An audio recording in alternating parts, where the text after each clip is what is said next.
असर था। ब्रेक के बाद एक बार फिर आप सभी का स्वागत है और दोनों मेहमान हमारे साथ जुड़े हुए हैं। सीधे कैप्टन आई सिंह साहब जी आपके पास आएंगे। सवाल आपसे यही था कि जिस तरीके से 576 किसानों की लगभग मौत हो चुकी है जो बताया जा रहा है, लेकिन अभी तक सरकार की तरफ से कोई भी नुमाइंदा वहां पर नहीं पहुंचा है और ना ही वो सुध लेने का जिक्र कर रहा है। किसानों की तरफ से बड़ा आरोप है। ठीक है, आप कह रहे हैं कि वो किसान नहीं है, किसानों का मुखौटा लगाए हुए हैं, लेकिन किसी को तो वहां जाना चाहिए, सुध लेना चाहिए, वहां का जायजा लेना चाहिए, हालचाल पूछना चाहिए ना। किसानों के यहाँ जहाँ अगर कोई जाता है तो ये पथराव करते हैं। आपने देखा नहीं कितने लोगों में पथराव हुआ है। अभी का नाम गाजीपुर बॉर्डर से एक हमारा वाल्मीकि नेता अनिल वाल्मीकि वहां से निकला था, तो सारे जितने भी उसके कार्यकर्ता और नेता थे सबकी गाड़ियां तोड़ दी गई थी, सबको मारा गया था, कम से कम 10 लोगों के सर फूटे थे। तो ये तो इनके कारनामे हैं और आप कह रहे हो इनके पास जाना चाहिए। तो इन्होंने कहा कि किसान कभी पहले आंदोलन नहीं करता था। अब मैं बताऊं, कांग्रेस के टाइम में आंदोलन यही हुआ था, इसी का नाम लाल किला मैदान में हुआ था। कांग्रेस के टाइम में 1 महीने तक आंदोलन चला था, वो किसान अपनी जिद पे अड़े थे। लास्ट में कांग्रेस ने लाठी चार्ज कराया था, जिसमें 3 किसान तो ऑन द स्पॉट की आंखें फूट गई थी और कम 150 किसानों के सर फूटे थे और 14 किसान ऐसे थे जिनके हाथ टूट गए थे, बिल्कुल लटक गए थे। ये हुआ करता था। हमारे कार्यकाल में आप 10 महीने से बैठे हो, सरकार ने आपको उंगली तक नहीं दिखाई है। इतनी आजादी तुम्हें मिली, अगर कांग्रेस शासन में इतने बैठ जाते ना तो अभी तक कांग्रेस तुम्हारी मार मार के चमड़ी उधेड़ देती। मगर हमने 8 दिन तक बर्दाश्त किया है आपको कि आप सब पूरी रोडें जाम करके बैठे हो, दिल्ली को घेर के बैठे हो, मगर आज दिन तक नहीं बोले। कांग्रेस की सरकार में रामदेव बाबा रामलीला मैदान में बैठे थे, जान बचा के भागे थे। वो कांग्रेस के शासन में रामदेव बाबा जान बचा के भागे थे, किसान को मार मार लगते गोली से मरवा दिया था। साधु संतों ने आंदोलन किया था, इंदिरा ने गोली चलवाई थी। आप क्या बात कर रहे हो? मध्य प्रदेश में मुख्यमंत्री जब दिग्विजय सिंह थे, वहां पर मुल्ताई में किसानों पे गोली चलवाई थी, ऑन द स्पॉट 35 किसान खत्म हुए थे। ये था कांग्रेस का राज्य। हमारे टाइम जो है ना, तुम्हें जितना बैठने का तुम्हें पूरा सम्मान मिला है, जबकि पूरी दिल्ली घेर के बैठे, उद्योग जो है ना तुम्हारी वजह से बिल्कुल खत्म हो चुके हैं, फिर भी सरकार ने तुम्हें अंगुली नहीं दिखाई है, तुम्हें सम्मान से ही बात कर रही है। इतना कांग्रेस में करके दिखा दे तो आपको पता चलता कि किस तरह से किसान अपनी जिद पे अड़े हैं, किस तरह किसान जो रोडों को घेर सकते हैं। रामदेव बाबा रामलीला मैदान में बैठे थे, रोड पे भी नहीं थे। रात में पुलिस से घुसा दी थी। रामदेव बाबा अगर भगे नहीं तो शायद उस दिन मार दिए जाते। तो ये कारनामे, उस टाइम ये सरकार अच्छी थी आपके लिए। अच्छा, कैप्टन आई सिंह साहब, एक सवाल है जहन में आया। दरअसल अभी सरकार ने बहुत अच्छा किया, ठीक है, मान लिया, 1 सेकंड के लिए मैंने मान लिया, सरकार ने किसानों के हित में बहुत काम किया। आप तो घूमते ही हैं, खैर देश विदेश, हम भी प्रदेश तक तो घूम ही लेते हैं, 2-3 प्रदेश, ना चाहिए विदेश, लेकिन देश में तो घूम ही लेते हैं कहीं कहीं। आज तक मुझे कोई ऐसा किसान नहीं मिला है जिसने ये कहा हो कि साहब हमने अपने बेटे को कहा कि आप नौकरी छोड़ दो और आओ किसानी करो। मतलब हालात इतने सुधर गए हैं कि हमने आज तक, मुझे ऐसा कोई किसान मिला नहीं कि उसने ये कहा हो कि अब उसने अपने बेटे से नौकरी छुड़वाई हो और वो किसानी खेती में उसने लगवा दिया हो। मजबूरन पलायन करने के बाद गांव पर कोई पहुंचा हो, इस कोरोना काल का आप अगर उदाहरण देना चाहें तो वो बात अलग है, क्योंकि उसकी नौकरी छिन ही गई थी। लेकिन किसी किसान ने नौकरी अपने बेटे की छुड़वाई नहीं है कि बेटा नौकरी में कुछ नहीं है, किसानी में बहुत कुछ है। अब सरकार बदल गई है, सत्ता बदल गई है, अब वो किसान नहीं रहा जो पहले वाला किसान हुआ करता था। ऐसा मुझे अभी नजारा दिखा नहीं। अगर ऐसा नजारा दिख जाएगा या दिख जाता तो हम कहते हैं हाँ वाकई किसानों की हालत सुधर गई है। अब हमारे हिंदुस्तान में सारे किसान संपन्न नहीं है। 1-1, 2-2 बीघा के किसान ज्यादा है और ऐसे किसान 50% है देश में, जिनके पास 2 बीघा, 1.5 बीघा, 3 बीघा, 5 बीघा जमीन है। अगर वो सिर्फ जमीन के भरोसे ही अपने बच्चों को लगा लेंगे तो उनका गुजारा उतनी जमीन में नहीं हो सकता है। इसलिए उन्हें बाहर तो अपने कुछ ना कुछ करना ही पड़ेगा। मैं खुद अपनी कह रहा हूँ, मेरे खुद गांव में, परिवार में ज्यादा से ज्यादा लोग सर्विस पे कर रहे हैं, क्योंकि इतने बड़े जमींदार नहीं है। वही मैं फूल सिंह से पूछना चाहता हूँ कि इनके भी नेता पे 4 बीघा जमीन हुआ करती थी, मगर आज 400 बीघा कौन सी हो गई? इनके पास कौन सा अरे ऐसा साहब गांव की ये हालात, ठीक है सुन लीजिए, देखिए थोड़ा हिसाब दे दे। देखिए आपकी इनके नेता की कौन सी फैक्ट्रियां चल रही है जो 400 बीघा जमीन हो गई, ठीक है, हमें भी बताएं, हम भी वही तरीका अपनाएंगे। ठीक है, वो आपकी बात जायज है, लेकिन देखिए जमीनी स्तर पर जो सवाल है वो जायज है, जो चीज उसको स्वीकारिए। क्यों कि आप कह दिए चलिए ठीक है, मैंने मान लिया कि 2 बीघे वाला काश्तकार जो है वो अपने बच्चे को किसानी खेती में नहीं उतार सकता, लेकिन बहुत से ऐसे अभी लोग हैं गांवों में, आप भ्रमण करते होंगे, आपको भी जानकारी होगी इस बात को, कि पहले के लोग जो ज्यादातर थे बटाई में ले लेते थे खेतों को, वो खेती किसानी करते थे, लेकिन अब जो लोग हैं वो खेती किसानी करने के लिए तैयार ही नहीं है। वो कह रहे हैं कि साहब हम तो अपने बेटे को भेज देंगे, वो बाहर नौकरी करेगा और उसके बाद उसी जो पैसा वो उसको मिलेगी, सैलरी मिलेगी, उससे हम अनाज खरीद लेंगे, खाएंगे, किसानी क्यों करें। अब तो लोग ये हालात है ना, इसको आपको स्वीकारना पड़ेगा। नहीं योगेश जी, मैं आपकी बात से सहमत हूँ। कारण क्या है कि पहले इतनी शिक्षा नहीं थी, आज गांव गांव पूरा बच्चा बच्चा शिक्षित है, और जब बच्चा शिक्षित हो जाता है तो वो किसानी से उसका मोह भंग हो जाता है। वो सोचता है कि बाहर हम जाके अपनी एक अच्छी लाइफ सेटल करें, और वो किसानी से दूर हो जाता है। किसान पहले लोग, अगर घर में 4 परिवार में 4 भाई है तो 1 ही या 2 ही ज्यादा पढ़े लिखे होते थे, बाकी कम पढ़ते लिखते थे, अपनी किसानी के काम में लग जाते थे। आज अगर 2 भाई है तो दोनों अच्छी शिक्षा हासिल कर रहे, और अच्छी शिक्षा हासिल करने के बाद कोई नहीं चाहता है कि मैं किसानी करूं। तो इसका आपने जो कहा है उसका मुख्य कारण यही है, और कोई कारण नहीं है। बाकी इतना मैं जरूर कहूंगा कि किसानी में पहले से बरकत हुई है। मैं अपनी खुद की कह रहा हूं कि मैं अपनी जमीन पहले बटाई पे दिया करता था, क्योंकि मैं तो वहां करने वाला हूं नहीं, तो हमें उसका 50% छोड़ो 20% भी नहीं मिलता था। आज मैं उसी जमीन को ठेके पे दे रहा हूं तो महीना साल में मुझे लाखों रुपए मिल रहा है, क्योंकि आज उसको भरपूर लाइट मिल रही है, खाद मिल रही है, अच्छे से अच्छे बीज उपलब्ध हो गए, तो आज उसका मुझे लाभ मिल रहा है, और उस टाइम नहीं मिलता था। तो ये तो बिल्कुल नहीं कह सकते हैं कि जमीन जो है ना घाटे का सौदा है, जमीन बहुत फायदे का सौदा है। मगर जो आपने कहा है उसमें इसमें यही तर्क है कि पढ़ा लिखा युवा वो बाहर निकल के अपनी लाइफ सेटल करना चाहता है, वो वहां गांव में नहीं रहना चाह रहा है। आप देखिए ना, गांव से कितने लोग प्लानिंग करेंगे आ गए शहर, आज इतने शहर दिन पे दिन बढ़ते जा रहे हैं। कभी सोचा था कि शहरों में गांव वाले इतने शहरों में पहुंच जाएंगे? तो सिर्फ इसीलिए शहरों की तरफ भाग रहे हैं कि उन्हें अब गांव अच्छे नहीं लगते। उन्हें भी जो है ना, आज जो जिस तरह की ये चाल चौधन वाली जो शहर की दिखाई देती, वो भी चाहते कि हमें, लेकिन ये चकाचौंध, ठीक है आपकी बात मैंने मान लिया, लेकिन ये चकाचौंध जो है बहुत लंबे समय तक टिकती नहीं है। इसके लिए वो बात अलग है, ठीक है, हाँ ठीक है, नहीं मैं आपकी बात समझ गया, आपकी बात मैं समझ गया, लेकिन मैं बता रहा हूं कि चकाचौंध बहुत लंबे समय तक टिकती नहीं है।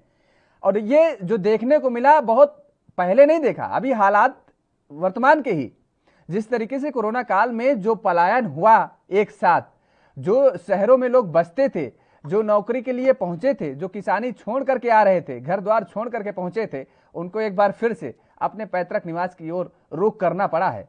तो इस वजह से इसमें जितना किसानों के लिए, जितना या सरकारों के लिए, दोनों को तालमेल बैठा करके चलना पड़ेगा।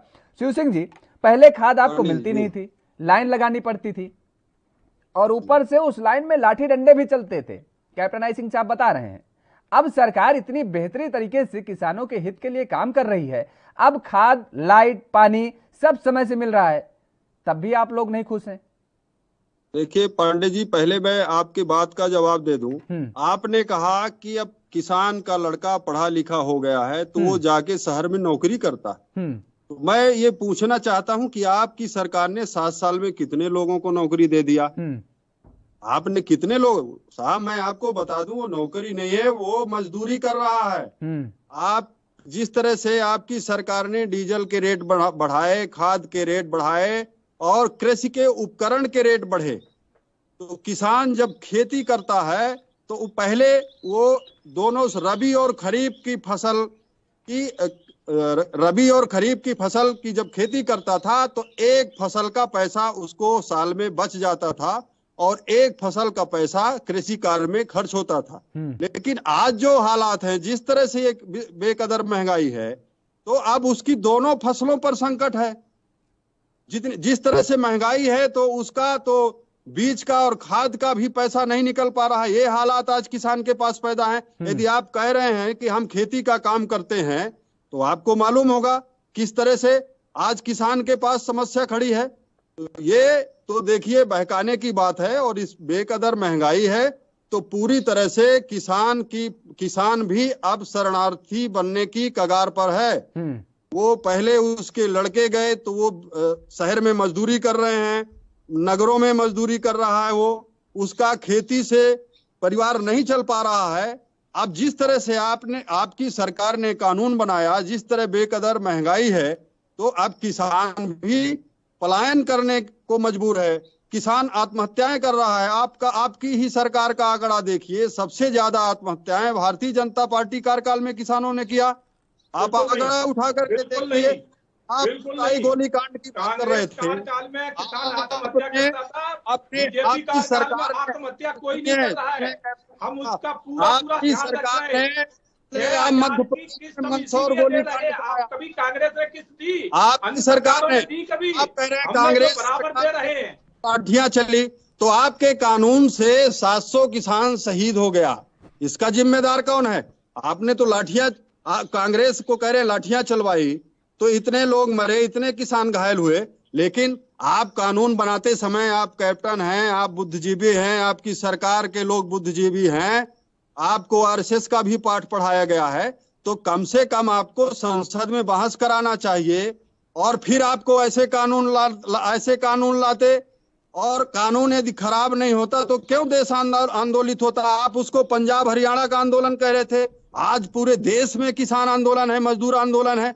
आप कहीं भी नहीं है और पंजाब हरियाणा में भी नहीं है, देश में गिने चुने पंजाब हरियाणा में भी नहीं है। राष्ट्रीय किसान पंचायत बिहार में हुई, सबसे ज्यादा एमएसपी की खरीदी पंजाब में हुई है। ये बड़ी पंचायतें हुई हैं, लगातार एमएसपी पे पंजाब से ही करी है, सेकंड नंबर पे हरियाणा से करी है। और आप कह रहे हैं कि वहाँ का किसान परेशान है, सबसे ज्यादा खरीदी वहाँ पर हुई है।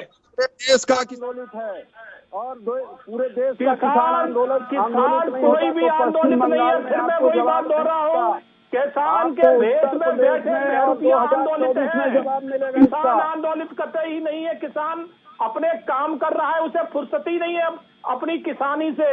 जो बहरूपिये है, जिन्हें संज्ञा को सब कुछ सुविधाएं मिलती है, और मीडिया ने भी दिखाया है कि आपने देखा है कि बुराड़ी बॉर्डर पे क्या हो रहा है, झाड़ियों में क्या करने जा रहे हैं किसान। मीडिया ने दिखाया है, सब कुछ दिखाया है मीडिया ने। पहन के बहरूपिया तो स्वयं देश के मुखिया हैं, जिस तरह से रोज नए कपड़े पहन करके और बहरूपिया बनते हैं और देश को गुमराह करते हैं, तो किसान बहरूपिया नहीं है, आपके सरकार के लोग बहरूपिया है, ये मेरा आरोप है। किसान बहरूपिया नहीं है, मगर उनका जो मुखौटा लगा के बैठे हैं वो बहरूपिया है, किसान बहरूपिया नहीं है। ये देश है आपको मैं बता दूं, और जब इनके फुटेज में अगर कोई लड़कियां आती तो उनके साथ क्या होता है, ये दुनिया ने देखा है। कैप्टन साहब, क्या हुआ मालूम है ना आपको? कैप्टन साहब सुनिए, यदि ये देश अरे आप सुनिए, बंगाल की लड़की का साथ क्या हुआ था सिंधु बॉर्डर पे, बताइए क्या हुआ था? सुनिए, यदि ये देश स्वतंत्र नहीं होता तो मोदी जी देश के प्रधानमंत्री नहीं होते, किसी अंग्रेज के बंगले में चौकीदारी करते होते। तो ये आजादी से जो ये इस देश को स्वतंत्र कराया गया है, स्वतंत्र हुआ है, तो ऐसे आप काम करिए कि देश में अमन चैन रहे, लोग खुशहाल रहें, लोगों को एक वक्त की रोटी मिले, लोगों को प्रताड़ित ना किया जाए, लोग आत्महत्या ना करें। ऐसा काम करिए। जब कांग्रेस सरकार थी उस टाइम भी कहना चाहिए था ना, उस टाइम नहीं कहे थे ये शब्द उस टाइम भी कहना चाहिए, तब नहीं कहे आप लोगों ने। उस टाइम आपका मुंह बंद था जब ये 50 साल एक परिवार की सरकार रही, एक परिवार की, उस टाइम आपके मुंह क्यों बंद रहे? इतना तांडव किसी सरकार ने नहीं किया जितना तांडव आपकी सरकार ने किया है, और इसका जवाब उत्तर प्रदेश और लोकसभा चुनाव में मिलेगा आपको।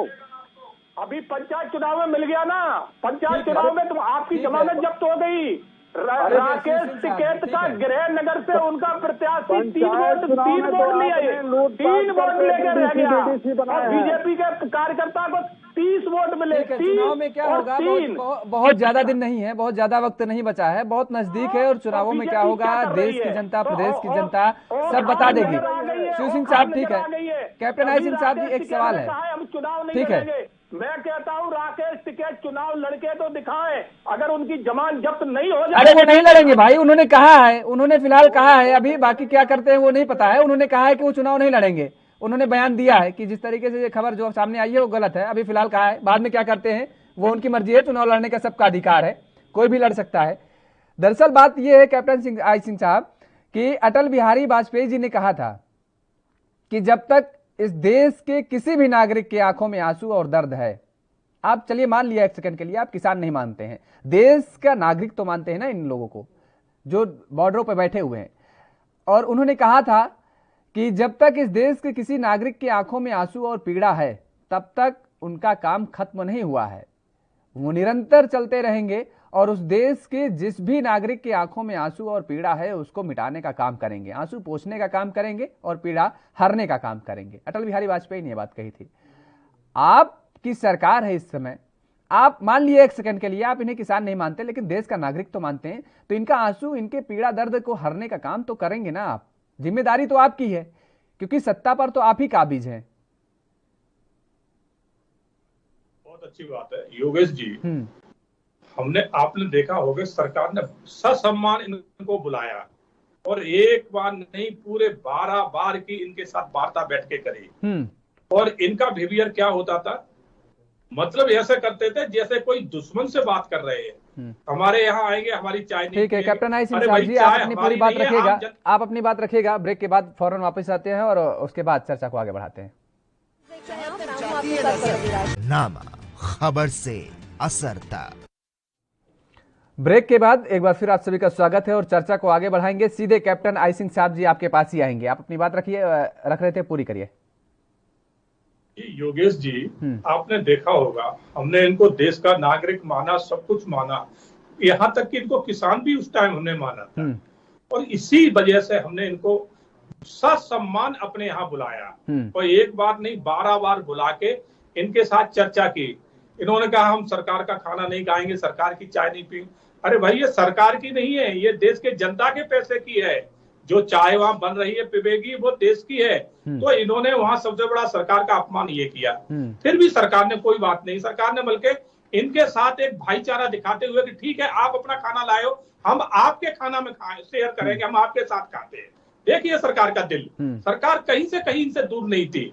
फिर भी इन्होंने, सरकार ने बार बार इनके साथ चर्चा करी और ये कहा कि आप इन कानून में ये बताएं कि कौन कौन सी कमियां हैं और हम उनके ऊपर विचार करेंगे और विचार करके और उनमें अगर कोई अमेंडमेंट करने की जरूरत पड़ेगी तो बिल्कुल करेंगे। सरकार ने यहाँ तक कहा, मगर इनका बार बार एक ही काम कहना होता था कि ये काले कानून है। काले कानून है तो काले कानून की कालिक तो बताना पड़ेगी ना आपको, वो नहीं बताएंगे, खाली काले कानून इनको खत्म कर दो। फिर आप देखिए कि इनके ही बॉर्डर से, इनके ही आंदोलन से देश के प्रधानमंत्री को किस तरह से जो है ना गालियां दी गई कि हाय हाय मोदी मर जा तू, ये इनके आंदोलन में हुआ। खालिस्तान छाप ट्रैक्टर इनके आंदोलन में आए, खालिस्तान का झंडा इनके आंदोलन में लहराया, पाकिस्तान के नारे इनके आंदोलन में लगे। फिर 26 जनवरी को जो इन्होंने किया वो जग जाहिर हो गया, पूरे वर्ल्ड ने देखा कि खुलेआम इन्होंने जाके जहां राष्ट्रीय प्रतीक का तिरंगा लहराता है वहां पर इन्होंने एक समुदाय विशेष का झंडा लगाया जाके, और सरेआम हमारे सुरक्षा बलों पे इन्होंने लाठीचार्ज, पत्थर और तलवारों के वार किए। अगर वो उस टाइम नाले में ना कूदते, हो सकता है कि उस दिन 2-4 पुलिस वाले काट दिए जाते। तो इस तरह की हरकत करने वाले इनको आप किसान कहेंगे? मैं तो कह रहा हूं कि ये तो उग्रवादियों से भी बड़े कलंक हैं ये। इनको हम किसान कैसे कह सकते हैं? जो हमारे सुरक्षा कर्मी, हमारे देश के लोग, हमारी देश के सिपाही है, उनके ऊपर आप तलवार चला रहे हो, आप उनके ऊपर तलवार चला रहे हो, आप हमारे तिरंगे का अपमान कर रहे हो और आप कह रहे हैं कि हम किसान हैं।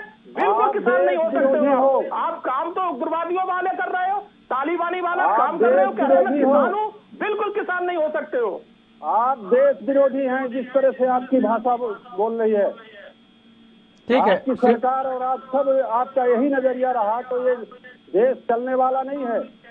ठीक है, देश तो चलेगा, बहुत अच्छा चलेगा और चल रहा है, मगर जो देश की जड़ों में मट्ठा डालने वाले हैं ना, वो सब उनकी जगह कहाँ है, वो वहां पहुंचेंगे जरूर, इतना ध्यान रखना। एक भी नहीं बचोगे। उत्तर प्रदेश में देखा था जिनने अरबों की संपत्ति अर्जित कर रखी थी जबरदस्ती घेर घेर के, आज वो कहाँ है, जेल में है। तो ये जितने जो ये कर रहे हैं ना देशद्रोह के काम, एक भी न बचोगे नहीं, जेल में जाओगे। आज ऐसा शासक बैठा है जिसके हाथ में पूरी तरह से देश सुरक्षित है, आज उनके हाथ में नहीं है जिन्होंने लूट लूट के विदेशों में खजाने भर दिए जाके। आप क्या कांग्रेस की विदेश में इतनी प्रॉपर्टी है कि जितनी तुम्हारे देश को 10 साल बैठा के खिला देंगे, इतना पैसा लूट के कांग्रेस ने विदेशों में भरा ले जाके। उस टाइम वो नहीं खुला था आप लोगों का, क्योंकि आप खुलोगे। चोर चोर मोसी आए थे भाई, वो भी चोर थे, आप भी चोर थे। ठीक है शिव सिंह साहब जी, ठीक है ठीक है, एक सेकंड कैप्टन आई सिंह साहब जी सवाल ले लेते हैं शिव सिंह साहब से। ये दर्द है, ठीक है शिव सिंह साहब जी, ये बताइए, आप बार बार ये बात कह रहे हैं कि 24 में रिजल्ट आएगा, 24 में पता चलेगा, आने वाले चुनावों में पता चलेगा, किसान जो है वो दिखा देगा भारतीय जनता पार्टी की जहां स्थान है वहां भेज देगी। आपका मोटिव क्या है? भारतीय जनता पार्टी को चुनाव हराना है या फिर आप जो किसानों के हित के लिए जो कृषि कानून बिल जो बीजेपी की सरकार कह रही है उसको वापस कराने की मांग कर रहे हैं वो है? देखिए, पहला मुद्दा पांडे जी हमारा किसान बिल वापसी का है। लगातार हम लोग किसान बिल वापस नहीं, दोनों सदनों से पास हुआ है, दोनों सदनों से पास हुआ, और आप कह रहे हैं चर्चा नहीं हुई, बिल्कुल चर्चा हुई है। तुम्हारे नेता अगर वहां से वॉकआउट करके भाग जाते हैं तो क्या मैं उनको गोदी में लेकर बैठाऊंगा? उन्हें बैठना चाहिए था, वहां बैठ करना चाहिए था, क्यों नहीं बैठ करी कांग्रेस पार्टी ने? अन्य पार्टियों ने क्यों मैदान छोड़ के भाग गए? हमें तो अपना काम करना है, हम तो काम करेंगे। सुन लीजिए कैप्टन आई सिंह साहब जी, सुन लीजिए शिव सिंह साहब को सुन लीजिए क्या रहे हैं, कहना क्या चाह रहे हैं वो सुन लीजिए। ये लोकतांत्रिक देश है और किसान लोकतांत्रिक तरीके से गांधीवादी तरीके से आंदोलित है। यदि किसान को उकसाने का काम किया है, किसानों को प्रताड़ित किया गया है, तो आपने देखा बॉर्डर में ये व्यवस्था नहीं थी। आप कैप्टन रहे हैं, क्या बॉर्डर में कीले गड़वाई गई, क्या खाई खुदवाई गई, क्या बौछारें मरवाई गई, कभी आतंकवादियों के साथ इस तरह का तांडव किया गया जिस तरह आपकी सरकार ने किसानों के साथ किया? तो आपने खुद माहौल बिगाड़ने का काम किया है। आज भी किसान यही कह रहा है कि हम गांधीवादी तरीके से बिल वापसी के लिए बैठे हैं, और जब तक बिल वापसी नहीं होगी तब तक हमारी घर वापसी नहीं होगी। लेकिन और आपने चुनाव की बात किया, चुनाव की बात कभी किसान के जहन में नहीं थी, लेकिन क्योंकि आप सार्थक बात नहीं कर रहे हैं, आप कह रहे हैं किसानों ने कहा कि हम सरकार की चाय नहीं पिएंगे। तो जब आप किसानों से बिना बात किए कानून बनाए तो किसान को आपकी चाय पर भी भरोसा नहीं, कहीं आप किसान को मीठा जहर दे दें, तो किसान कतई आपके ऊपर विश्वास नहीं कर रहा, जिस नजरिए से और जिस तरीके से आप देश को चला रहे हैं और चलाना चाहते कतई। और किसान के साथ साथ पूरे देश को अब विश्वास नहीं रहेगा, पूरे देश का विश्वास खो गया है। आपने जो कमाया, जो अडानी अंबानी से एडवांस लिया, उससे आप भले बड़ी बड़ी योजनाओं को आप शिगुफा दे दीजिए, लोगों को गुमराह करिए, हवाई यात्राएं करिए। और आज भी मैं देख रहा था, मैं सड़क रूट पर यात्रा कर रहा था तो जन संवाद चल रहा था, भारतीय जनता पार्टी के लोग काफिला बनाकर मंत्रियों के सड़कों पर घूम रहे थे, पर उनको ये होश नहीं है कि ये सड़क चलने लायक है कि नहीं। आप किसको दिखाना चाहते हैं? तो मैं आपको बता दूं कि चुनाव ना किसान को लड़ने का कोई शौक है, ना कभी उसने मन बनाया कि हम सांसद विधायक बने। वो चाहता है कि हमको सही योजनाएं सरकार हमारे लिए लाए और हम प्रेम से खेती करें, अपने परिवार को चलाने का काम करें। आप ये कह रहे हैं कि आने वाले समय में भारतीय जनता पार्टी को आप उखाड़ फेंकेंगे, तो आखिर आपको विश्वास किस दल पे है? किस दल पे आप विश्वास जता रहे हैं? नहीं, देखिए, किसान को अभी किसी दल पर कोई विश्वास नहीं है, क्योंकि किसान की दुश्मनी अब सीधी हो गई है भारतीय जनता पार्टी से। 8 महीने से आंदोलन है, आपने अभी तक तीनों कानून में किसी कानून के बारे में आपने बैठकर निर्णायक बात नहीं किया। आपने किसानों से निर्णायक ना बात किया, ना किसी भी कानून पर आपने कोई परिवर्तन किया। 8 महीने हो गया है। इसलिए किसान जहां भी भारतीय जनता पार्टी के लोगों को, जो भी किसी भी पार्टी के लोग जो मजबूत दिखाई देंगे, जो हराने का काम करेगा, उसको किसान समर्थन करेगा। किसान किसी दल का ना तो एजेंट है, ना पैरोकार है, ना समर्थक है। उसके मिशन में सिर्फ ये है कि ये हुकूमत अब देश में नहीं चाहिए। ये हुकूमत यदि देश में रही आई तो आज के डेट पर मैं ये चैलेंज करता हूं कि देश 50 साल पीछे हो गया है। और यदि आगे इसी तरह का सिलसिला रहा तो ये देश पूरी तरह से गर्त में चला जाएगा।